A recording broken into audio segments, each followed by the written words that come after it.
So I am going to a cookout today, so I'm going to make a cobbler to take. Actually, I'm going to make two. One's going to be blueberry, one's going to be peaches. I chopped up my peaches earlier and I used this Fruit Fresh. You could also use lemon juice to keep them from turning brown, and I added a little bit of sugar to those.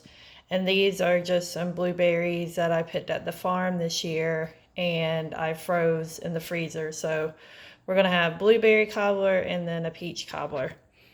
And it's a super easy recipe. You take a cup of self-rising flour, a cup of sugar, and a cup of milk, and you mix it all together. Right now I have a half a stick of butter in each of my baking dishes melting.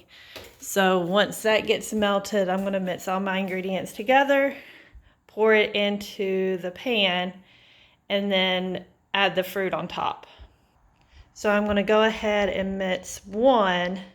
So I'm going to go ahead and add a cup of flour and a cup of sugar and a cup of milk to my mixing bowl and mix those together.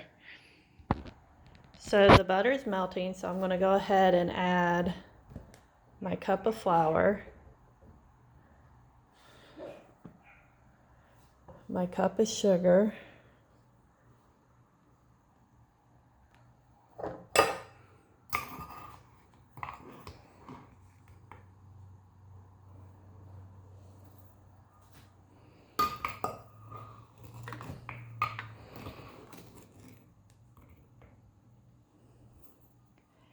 and I need just a little bit more. This isn't as precise as a lot of baking, so I'm not going to worry about leveling everything.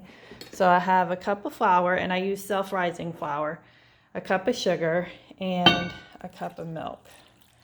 And then we're just going to mix that together.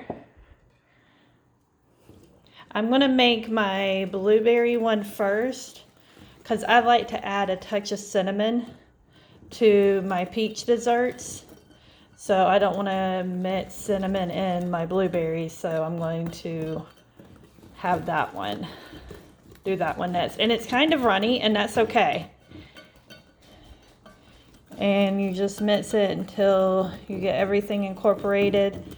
And then once my butter melts, then I'm going to pour this in my pan, add the fruit on top, and then it will be ready for the oven to bake. Okay, so as you can see, the butter is pretty much completely melted. It'll continue melting as we go. So like I said, the first one I'm going to make is the blueberry. So we already mixed the mixture. So we just pour it in. And then we add the blueberries on top. And just put them all around. And there's a few more trying to hide in there. So there we go. The blueberry one's ready.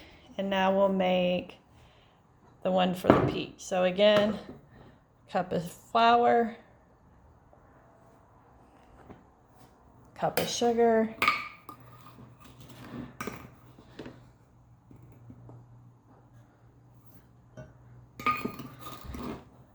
and I already measured out my cup of milk.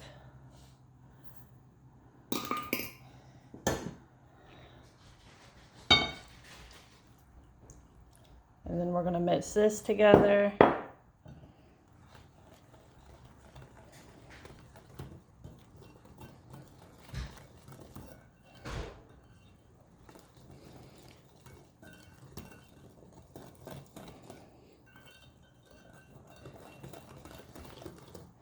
So being from the South, I always take something whenever I go to someone else's house to eat or to a cookout or whatever. They call it a barbecue here, which we only call it a barbecue in the South if we're actually having barbecue like pulled pork or whatever the case may be.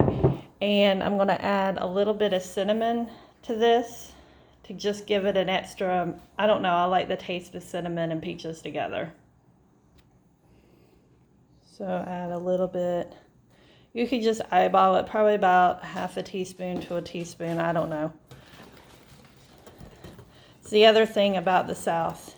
Unless I'm baking, which I don't know if I really constitute this baking. When we cook just regular food, we don't measure out a lot of stuff.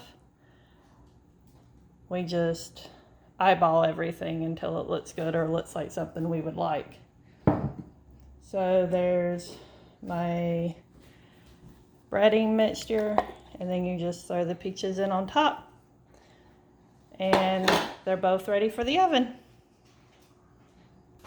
Okay, so they're in the oven at 350. I use my convection setting, but you could just use a regular baking setting.